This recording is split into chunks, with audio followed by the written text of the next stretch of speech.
جب بھی دعا مانگی جاتی ہے وہاں رب کا ذکر ضرور ہوتا ہے. وہ ربنا ظلمنا انفسنا آپ نے بات فرمائی، لا الہ الا انت سبحانک انی کنت من الظالمین، لیکن وہاں پر ذکر ہو گیا لا الہ کا، ظالمین کی، ظلم کی بات کہ انی کنت من الظالمین. یہ انبیاء کے بلند مقام کے باوجود انبیاء کس طرح التجائیہ انداز میں رب کے حضور اپنی درخواست پیش کر رہے ہیں. ایک تو اس پر گفتگو فرمائیے، اور اس آیت سے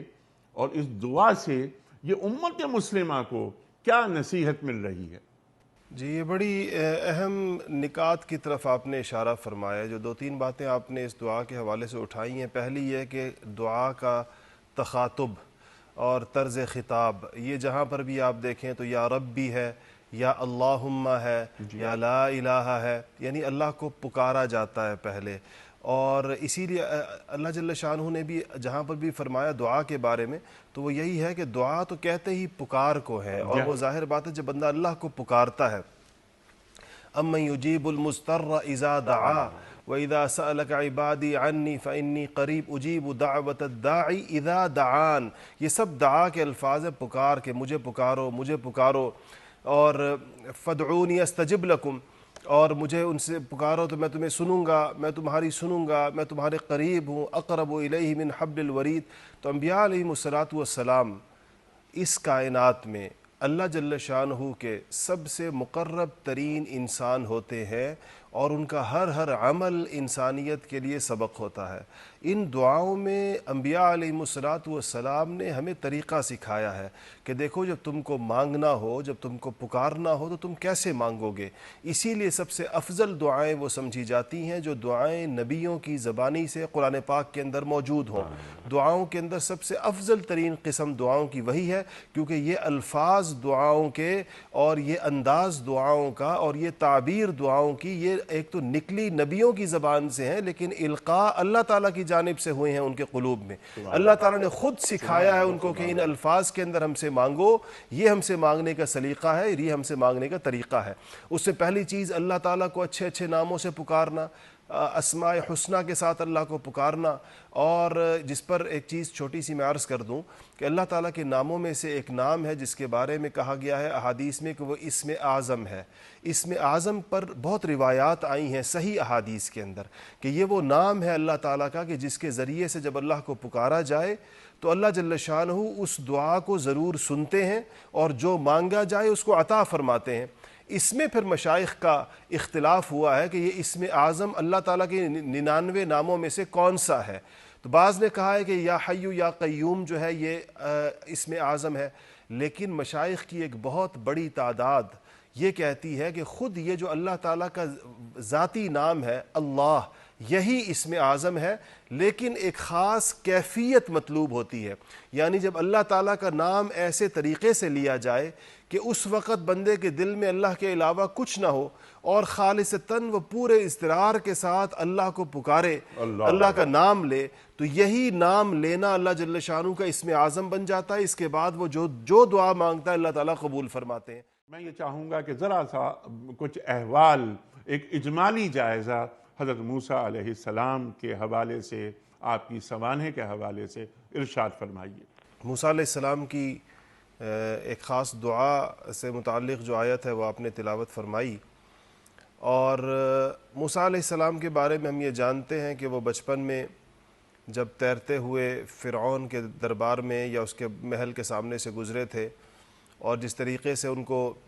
ان کی والدہ نے ڈال دیا تھا ایک لکڑی کے بکسے میں، تو وہاں فرعون کی جو داڑھی نوچنے کا یا اس کے سر پر لاٹھی مارنے کا تذکرہ مفسرین نے کیا ہے، اور اس کی بنیاد پر اس نے یہ کہا تھا کہ ان کے سامنے انگارے رکھ کر دیکھا جائے کہ یہ واقعی بچپنے کے اندر ان سے یہ کام ہوا ہے یا انہوں نے جان بوجھ کر یا سمجھداری کے ساتھ کیا ہے. تو انہوں نے اپنے انگارہ اٹھا کر اپنی زبان پہ رکھ لیا تھا، جس کی وجہ سے لکنت کا تذکرہ ان کا مفسرین کرتے ہیں. اور پھر ہارون علیہ السلام کو ان کی فصاحت و بلاغت کی وجہ سے انہوں نے فرمایا تھا کہ یا اللہ ہارون کو میرا وزیر بنا دیجئے، کیونکہ وہ افصح منی لسانا، کہ وہ مجھ سے زیادہ فصیح و بلیغ ہیں. موسیٰ علیہ السلام کہ اس کے بعد فرعون نے جو ہمارے جامع البیان وغیرہ میں دیگر تفاسیر میں جو تفصیل لکھی ہے وہ یہی ہے کہ موسیٰ علیہ السلام کو اس کے بعد ان کے خاندان کو باہر نکال دیا تھا شہر سے، اور جس شہر کے اندر فرعونیوں کا یا آل فرعون یا قبطیوں کا جہاں پر بسیرا تھا یا جہاں پر وہ جس شہر کے اندر رہتے تھے۔ یہ جو ہمارے سامنے آج کی آیت ہے یہ تھوڑا پیچھے سے دیکھا جائے تو اس کو بات پوری اس کی سمجھ میں آتی ہے کہ جب موسیٰ علیہ السلام ولما بلغ اشدہ واستوى آتیناہ حکما وعلما، تو جب موسیٰ علیہ السلام ایک عمر کو خاص پہنچے، اپنی پوری قوت اور جوانی اور اپنی توانائیوں کو پہنچے، تو اللہ جل شانہ فرماتے ہیں کہ ہم نے ان کو علم عطا کیا اور حکم عطا کیا، یعنی نبوت عطا کی۔ یہاں سے وہ مشہور بات کہ انبیاء علیہ الصلوۃ والسلام کو نبوتیں مختلف عمروں میں ملتی رہی ہیں، بعض کو 18 سال کی عمر میں، بعض کو 55 میں، بعض کو 40 سال کی عمر میں۔ اس بارے میں مختلف اقوال ہیں، لیکن بیشتر انبیاء کو جو نبوت ملی ہے وہ 40 سال کی عمر کے اندر ملی ہے۔ اور موسیٰ علیہ السلام کے بارے میں بھی مفسرین کی رائے یہ ہے کہ یہ جو بلغ اشدہ واستویٰ ہے یہ 40 سال کی عمر کا ذکر ہے۔ تو اس کے بعد وَدَخَلَ الْمَدِينَةَ عَلَى حِينِ غَفْلَةٍ مِّنْ أَهْلِهَا فَوَجَدَ فِيهَا رَجُلَيْنِ يَقْتَتِلَانِ، تو یہاں وہ پہنچے، شہر میں داخل ہو رہے تھے جبکہ اہل شہر جو ہے وہ غافل تھے۔ اہل شہر کی غفلت سے یہاں دو باتیں مراد ہو سکتی ہیں، ایک یہ کہ وہ وقت ان کے آرام کا تھا، جیسے کہ بعض مفسرین کی رائے ہے، کچھ لوگ کہتے ہیں کہ دوپہر کے قیلولے کا وقت تھا، سب لوگ آرام کر رہے تھے اور یہ بڑی خاموشی کے ساتھ اس شہر کے اندر داخل ہوئے۔ کچھ کا کہنا یہ ہے کہ یہ غفلت کا وقت مراد نہیں، بلکہ غفلت موسیٰ علیہ السلام اور ان کے پورے واقعے سے کو لوگ بھول بھال گئے تھے، کیونکہ بڑا زمانہ بیت گیا تھا، بچپن کے اندر آپ کو شہر سے نکالا گیا تھا اور ابھی آپ کی عمر 40 سال تک پہنچ گئی تھی، تو کسی بچے نے فرعون کے دربار میں اس کے سر پر لاٹھی یا اس کی داڑھی نوچی تھی، یہ بات لوگ تک و بیش بھول چکے تھے۔ تو خیر اس عرصے میں یہ بات ذہن کے اندر رہے کہ موسیٰ علیہ السلام نے دعوت کا جو انبیاء علیہ الصلوۃ والسلام کا کام ہوتا ہے وہ کام شروع کیا، تو بنی اسرائیل میں سے لوگ ان کی بات، جو ان کی قوم تھی اپنی، اس میں لوگ ان کی بات سنتے تھے اور ایمان بھی لاتے تھے اور ان کے ساتھ بھی ہو جایا کرتے تھے۔